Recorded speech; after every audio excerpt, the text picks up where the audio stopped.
Amen.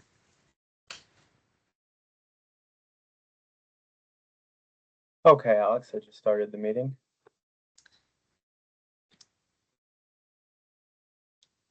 Welcome, everyone.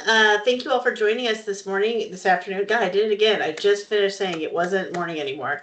But thank you for joining our third policy update of the year. And I think Max was going to give a little announcement and then we can get started. But as we are getting started, if you wanted to put your name and what local commission you're from in the chat, that'd be great so we can see where everybody is from. Max. Yes, thank you, Alex. Good afternoon, everybody. Before we get started formally, we just wanted to let everybody know that today's session is being recorded on Microsoft Teams. If you prefer not to be recorded, please just keep your camera off and stay muted. You're still welcome to participate. Otherwise, we do have the Teams chat feature in order to communicate if you do not want your voice recorded. And if you do want to come off mute and give any public comment or say anything, please just use your raise your hand feature and one of the organizers here will take you off mute to speak. Thank you. Great. Thank you very much, Max. All right, so welcome to the California Commission on the Status of Women and Girls Policy Briefing.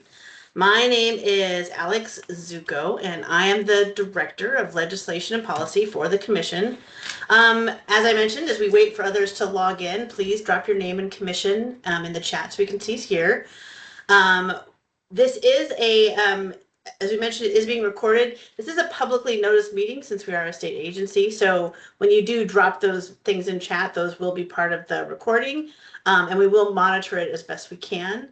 But please raise your hand if you had a question that's not that we haven't gotten to at a natural break in the presentation. For part of our agenda today, we're going to include the policy updates and information on our Advocacy Day and a new pilot program the Commission is working on, gender responsive budgeting. And then if time allows, at the end, we will hear from local commissions, from any of you that would like to share what you're working on, and public comment.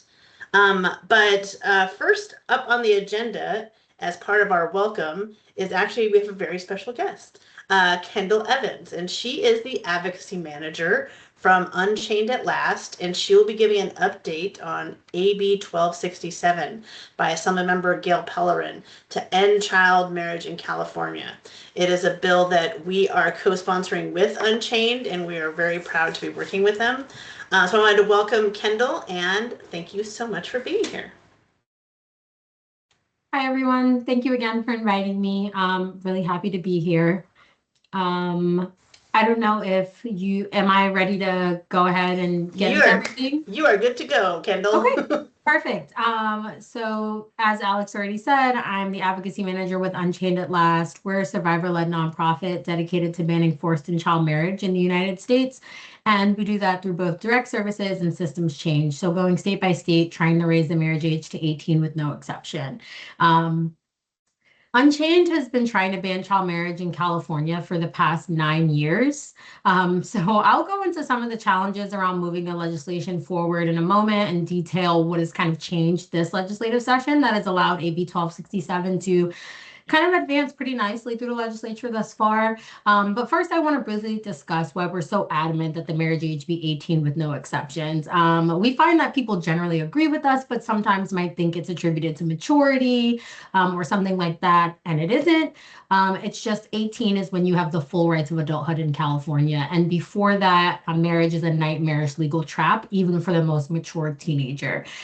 So California's marriage age is technically 18, but one parent can enter a minor into marriage with judicial approval at any age. So you can be any age. California is one of only 3 states that has no minimum age requirement for marriage. It's really unfortunate because this undermines California's own statutory rape laws. So having sex with a minor is a crime, you can go to jail, but if you first married a minor, then you're all clear. So we don't think that there should be that misalignment between the two laws, first and foremost. But the other thing that I kind of touched on is that it's just a really nightmarish legal trap because a minor can't run away from home and go to a domestic violence shelter to avoid a pending marriage. They can't easily retain an attorney. They can't independently bring legal action. So there are so many rights that they don't have in California, yet they can be entered into marriage, which just makes it really difficult to navigate the marriage should something go wrong. And we know that they almost always do. So 70 to 80% of marriages before the age of 18 end in divorce. There tends to be an imbalance where one spouse is overly reliant on the other. And we know that's a big risk factor for intimate partner violence. So more often than not, we do see some deleterious effects come out of these marriages and just there's no legal recourse for the minors who have been entered into it. So now I kind of will let you know what's happened with legislation in California. So in previous sessions, there were bills that were introduced that were Bright Line 18 that would raise the marriage age to 18 with no exceptions, but they either failed to receive a hearing. Ash Kara in the Assembly Judiciary Committee notably did not give a bill that was introduced back in 2024 a hearing. So that died. Other bills were ultimately watered down because there was opposition from reproductive rights organizations like Planned Parenthood and other organizations like the ACLU. So the big change this year is that Planned Parenthood has said that they would remain neutral on the bill. And since then, every legislator has been pretty supportive, save for about one. All of our conversations have been pretty positive. We've seen, support on both sides of the aisle, and it's now passed out of both the Senate Judiciary and Senate Appropriations Committees, and it's just waiting a vote on the Senate floor, which we expect will happen as early as next week. So that's very exciting. Something else that I want to mention, because I think a common question that we often get is, what? Planned Parenthood was opposed to this? Help me understand that. What were their objections?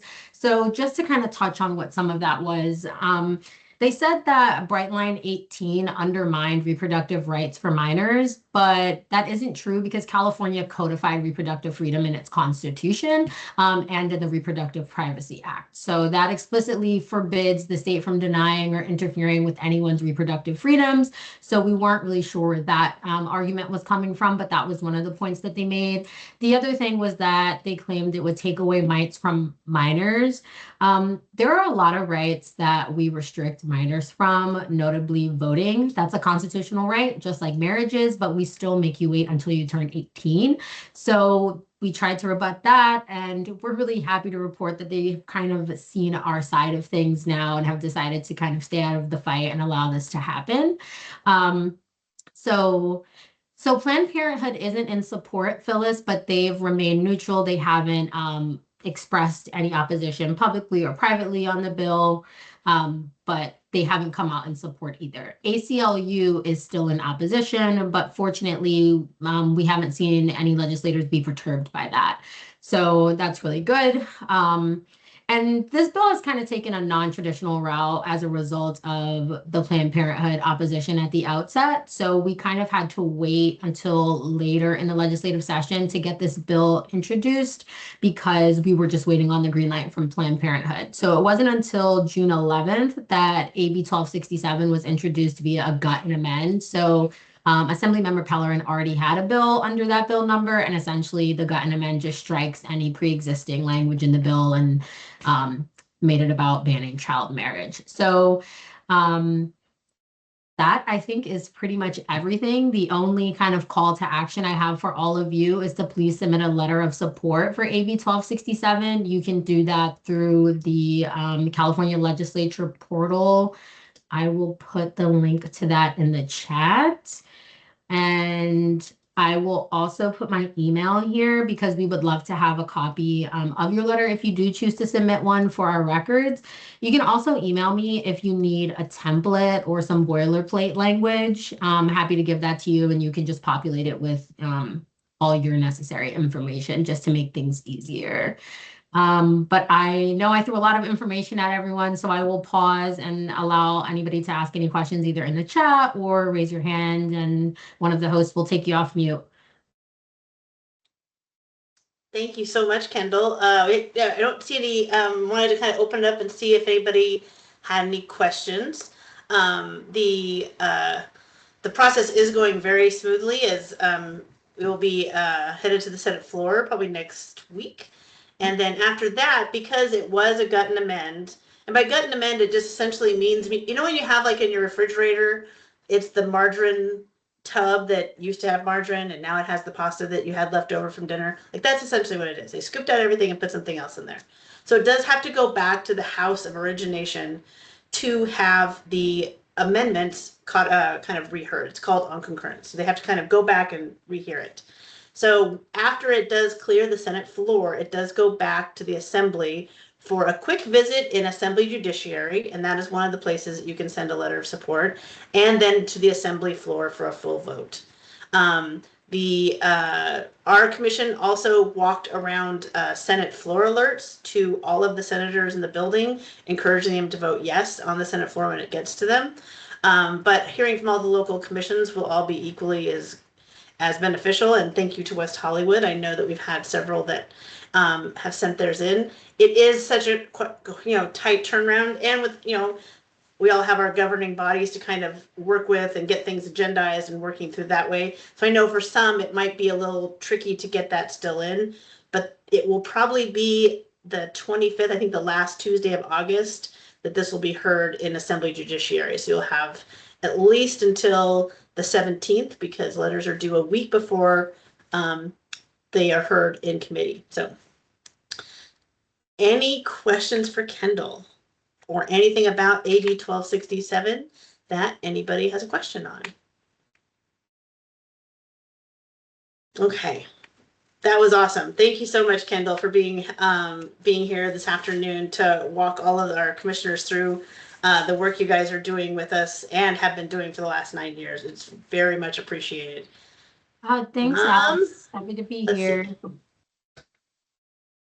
Oh, you're welcome, Raquel. Yes, we have made sure between us and the Unchained at Last, we have made sure to send out templates because we want it to be as easy as possible. It's a lot easier to edit a letter than it is to start from scratch. But thank you very much. And if you think of more questions along the way that we can be helpful with, just put them in the chat. Just because this section is over doesn't mean you have to let your question go if you think of it in like 20 minutes.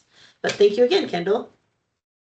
Okay, before we jump to our policy update, I wanted to start with a refresher on what kind of bills the commission engages on. We are bound by statute, and they're all outlined there, and I'm going to put them in the chat so you can all see. This is what the statute says the commission can take a position on. So most of our bills are going to live in this area, but we also did have some great feedback during the convening we had in Los Angeles in November, and that kind of also gave us another lens to look at. So when we were in LA, our commissioners said that these things were equally as important, and they wanted to make sure we were kind of keeping an eye on it when we were looking at bills and things that we were going to be working on this year. So when we were looking at bills, this is what we kind of use as our lens to work with. Can I get the first screen for my policy update, Max? Perfect. Awesome. Okay, so as you can see, here are all of the bills that we have co-sponsored that are still alive. And we started out with a couple more, and many didn't make it out of the first house. But if you want to see a full picture of all of the bills we're also supporting, I just put those in the chat, and that links to our webpage where we list all of the priorities we have for 26. These bills that are left kind of really represent a kind of a nice diverse background of everything we want to kind of work on. The first bill, AB 1914 by Assemblywoman Chavo, is on childcare, and it kind of starts to approach it a different way from a more foundational point of view, is that when cities and counties are required to adopt new general plans, that they do include what their child care plans are. It's not asking cities or counties to make brand new ones right now to accommodate this, but just at the next point that they do make a general plan, kind of working in how they will plan for child care. Because If you don't plan for something, it is promptly not going to happen. Next up, by one of our commissioners, Assemblymember Calderon from Southern California, that's working its way through on adding menopause to the list of Fair Employment and Housing Act of ways that you may not be discriminated against in your place of employment. And this would essentially be that it is, those OSHA posters that are in the back of your workspace, and also different trainings and things like that will be added to it. When this was written, when the Fair Employment and Housing Act was written 60 years ago, not a lot of women stayed in the workplace that long, so this didn't come up very much. The only opposition is the chamber. They also notably oppose any accommodations for pregnancy and childbirth, so it's not a huge shock, because they are very certain that if you just ask for reasonable accommodation, it will be covered. But it's not being covered because it isn't outlined, in statute. So next one up is AB 1980 by Assemblywoman Caloza, also of Southern California, on the apprenticeship program that would prepare women for more of the trade skills, and it establishes that grant to fund this program. Next up, by Senator Blakespear, also one of our commissioners, is going to allow courts to consider military protective orders when the spouse or member of the military need to go to a civilian police department or court of law to request a protective order. And this is needed for the main reason is a lot of military families don't live on base. They live off of base because there's not enough housing on base. So when they're in their homes off base, these military protective orders do not cover them and their safety. So this would allow courts to consider. It doesn't require them to consider, but it can be given as evidence of why the civilian protective order is needed. And finally, by Senator Valladares, who's also a commissioner, SB 1395. These protective orders are very, very specific. For minors that are sexually abused or assaulted, once that person that has been convicted is out of jail, typically the victim will be able to get a protective order. Typical protective orders are between 5 and 7 years, and these specific ones would be allowed to be given to up to 25 years. Because having to have someone that was victimized as a child in that way, and then having to go back to court every 5 years or so to be re-victimized by this person in court seems unnecessary. So that is one of the final ones we're co-sponsoring. Anybody have any questions on any of those bills before we get to our next one on the more information on 1267? Okay, next screen or slide. Yes, let me write that down. SB 1395, got it. We'll include that in our thank you email. Thank you, Ashna. All right, to kind of build upon what Kendall was talking about, we have a lot to talk about with AB 1267. This is, we encourage you to kind of, anytime you see this in social media, please share it as well, because I know that when I talk to my friends or my family about this bill we're working on this year, the typical response is, that's still legal. And I think that there is a lot of education that we can do to help make sure this gets signed.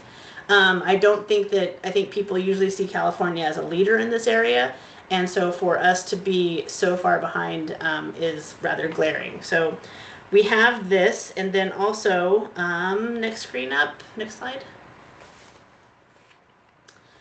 This is what we need for your help, and it's just kind of parroting what Kendall was saying. Having you be able to submit your letters as individuals and as members of commissions is really helpful. Also, reaching out to your elected officials. All of you have you probably know who your assembly member and senator is, and they always have ways you can give feedback on your support or opposition to bills. We do encourage you to do that, because the offices, I know that when I was a constituent staff person for my assembly member, they are very interested in what their constituents think on bills and what's gaining traction. So please share that out as well, and let your local official know, because everybody in the legislature will be voting on this at some point. It's not just in committee, it does go to the whole floor. And that is all I have on the policy update. Does anybody have any questions on any policy or anything we've kind of touched on so far? Perfect. Next up, we have Yatin Campbell, and she is going to talk about Advocacy Day. Yatin. Thank you very much, Alex. We are very excited. The Commission is very excited to be hosting an Advocacy Day planned for March 17, 2027, and you are all invited to attend. You can find the information on our website, women.ca.gov. It's right on the top tab there.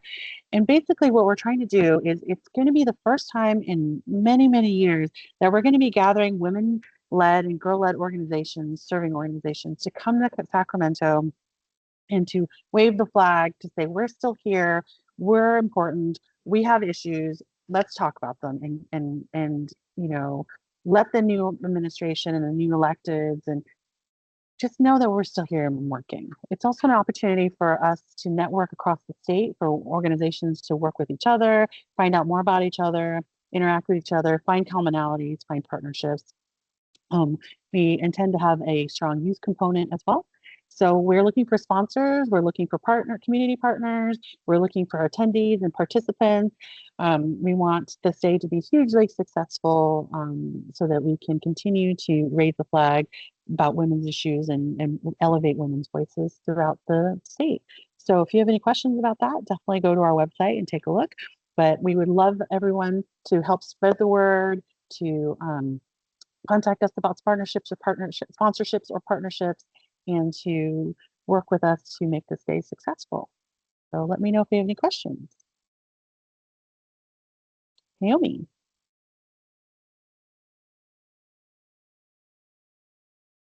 Naomi, go ahead. Okay, am I unmuted? Oh, you were, and now you're not. There you go. All right. Hi, nice to see you. And sorry that I'm off camera. So I'm not sure we know each other. I know Darcy pretty well. I lead statewide advocacy for the National Women's Political Caucus of California, and also do legislation for the Democratic Party Women's Caucus. So I'm really interested in talking to you. We've done a statewide advocacy day every year, except this year, for NWPC, and we very much align with a lot of the policy priorities of the commission, of course. So I would really be interested in having a conversation with you about potentially galvanizing our statewide membership to sort of collaborate or be a part of this advocacy day, given that we've got members Northern California, Southern California, and in the middle. So I just want to sort of flag that I would love to follow up with you. And I think I mentioned to Darcy that we want to talk about how to partner with you on that advocacy day. That's wonderful. I dropped my email into the chat, and definitely contact me and we'll arrange something and start chatting about it. We definitely welcome all partners and sponsors and organizations. We want this to be a nice, loud, and interactive day. Great, I'll follow up. Thank you very much. Thank you. Raquel has a question of what might partnerships look like for this event. If you, Raquel, on the Women and Girls Advocacy Day webpage, there is a partnership and a sponsorship informational packet, so you can get some information from there, and you're welcome to contact me and we're happy to chat offline. You're very welcome. Okay. Any more questions? No? Okay, moving on then now. Awesome. Thank you very much. Okay, next up, I do believe we have Diana Torres, and she is going to talk about gender responsive budgeting recommendations and this new, very exciting program. Hey, Diana, how are you?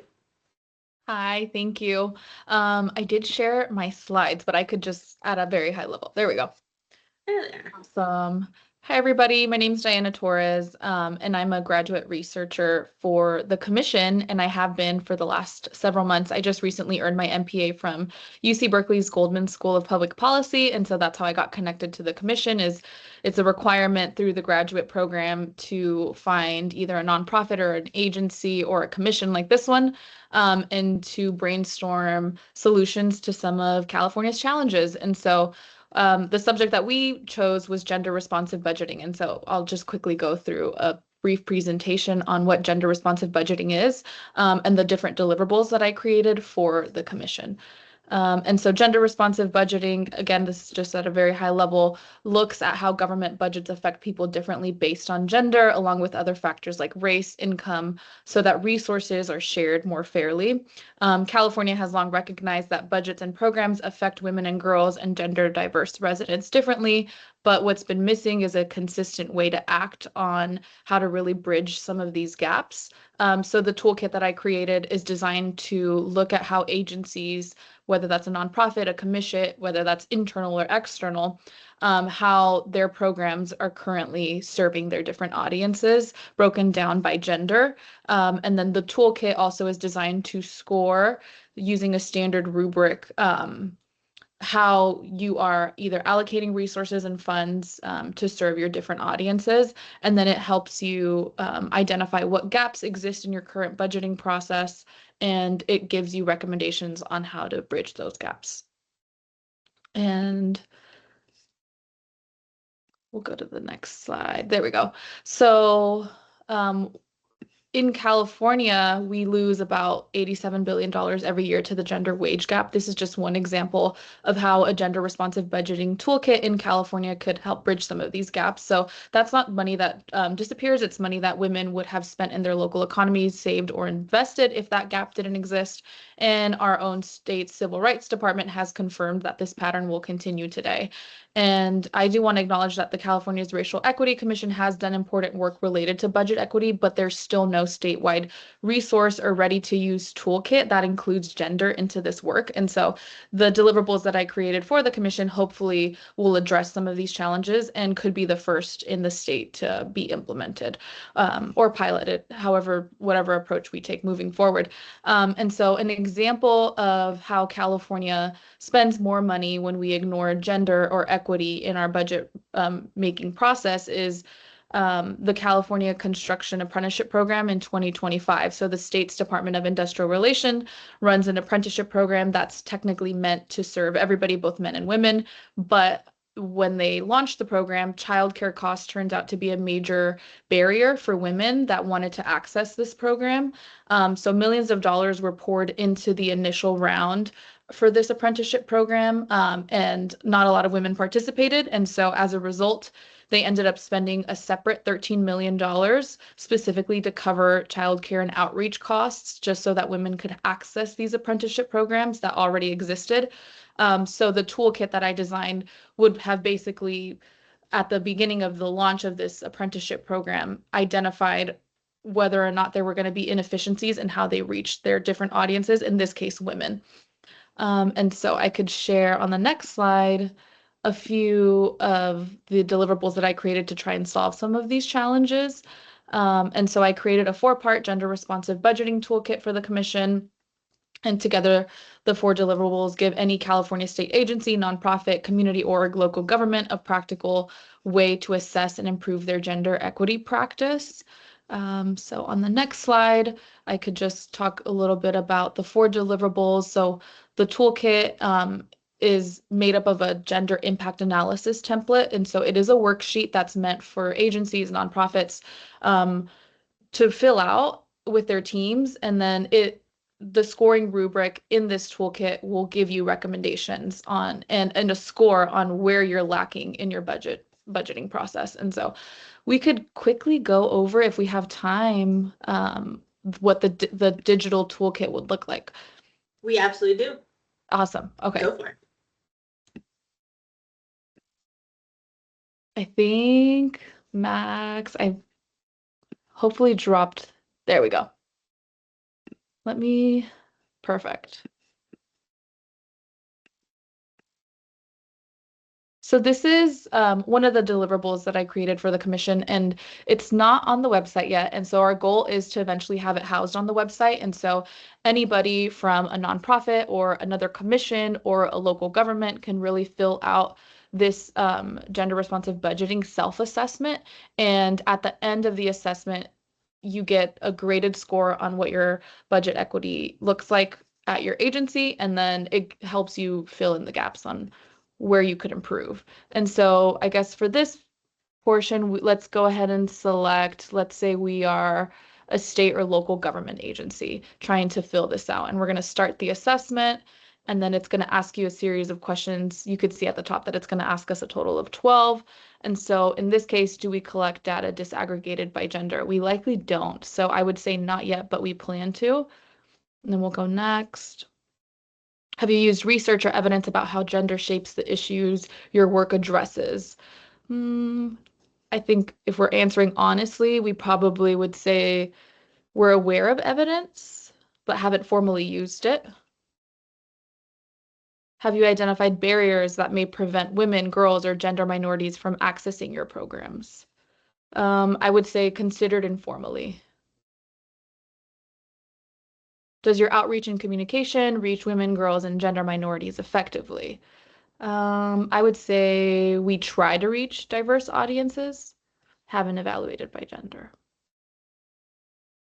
Does your program account for the ways gender shapes people's needs and experiences? And then if we're answering honestly, maybe we treat everyone the same, assuming equal access and need. Have you examined whether your program's outcomes reach all gender groups equitably? And then I would, maybe we assume, yeah. Does your work consider how gender intersects with race, age, income, disability, or other identities? I would go with partially.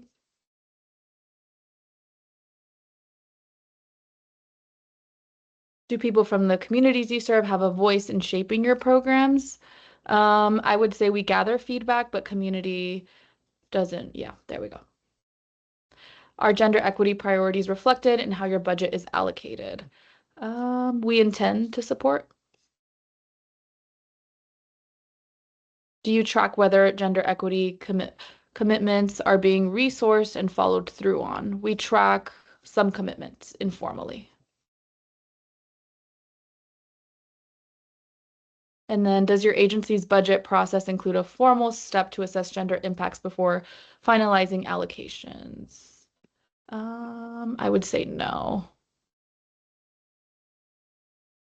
Does your agency publish or report publicly on gender equity outcomes tied to budget decisions? Internal reporting, maybe. And so it immediately grades you.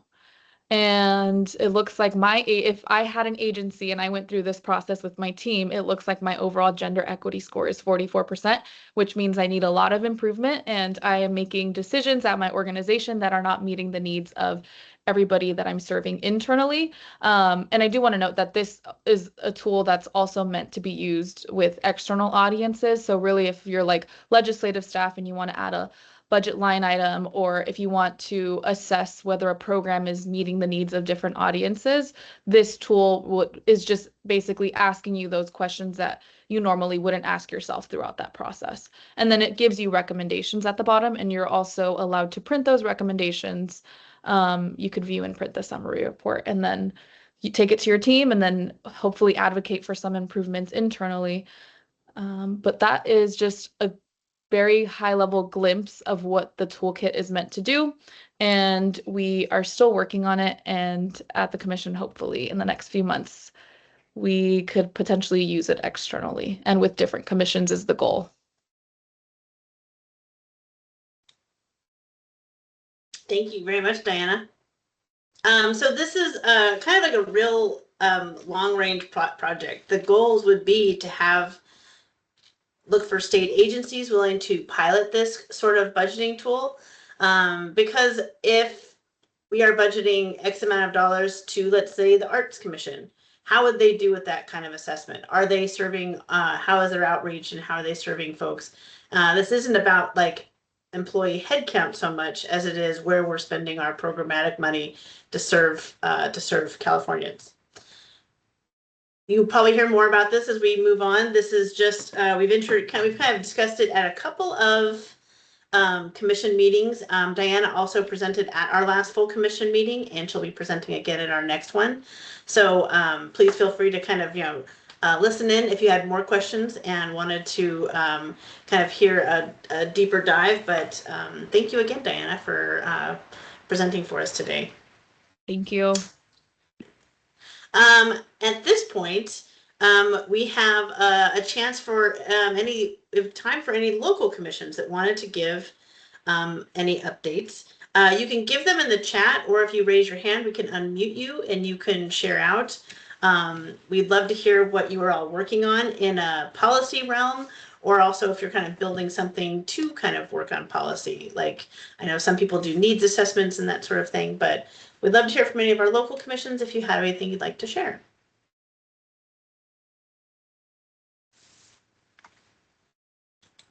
Don't be shy. I know you're all working on some cool stuff and you want to tell us about it. And it's also really hot outside and we're all very tired. So that's also fine if you don't have anything to share. Okay.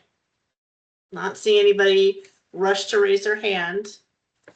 The last one we have, Max, if you could change the slide, is if we have any public comment, since this is a publicly noticed meeting, on anything we discussed on the agenda or not, if there's anything you'd like to make as a public comment.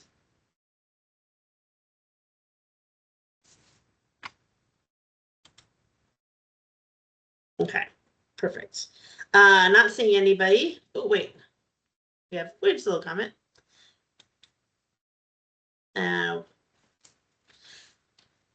Oh, yes, that was thank you, Catherine, for that. That was, if you haven't seen it yet, please reach out to the LA City Commission for their report on menopause. It was really very good. We shared it with Calderon's office. She had not seen it yet since she's working on a menopause bill, so that was very good to hear from.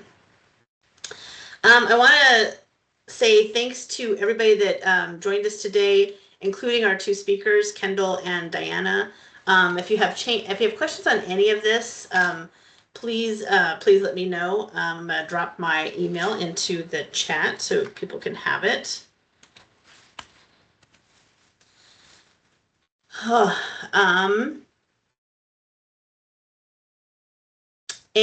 We do. I mean, we've been working with thank you, Kim, for that introduction. We had we met actually last week also with someone from the California Women's Law Center, so that was very helpful to kind of learn more about your policy work. Thank you.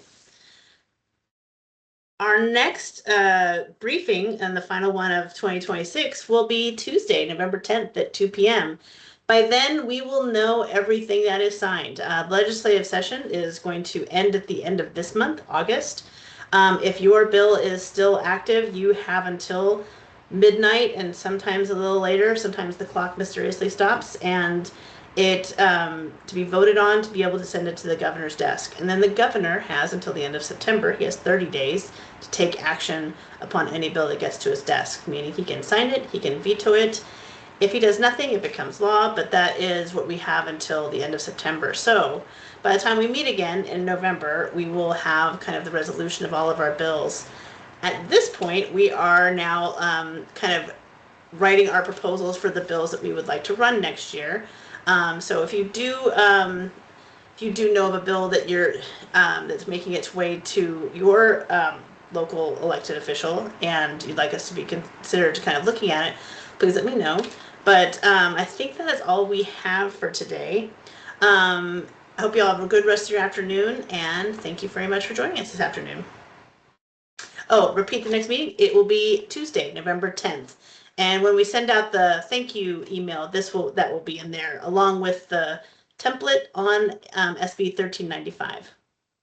Have a good afternoon, everybody. Thank you.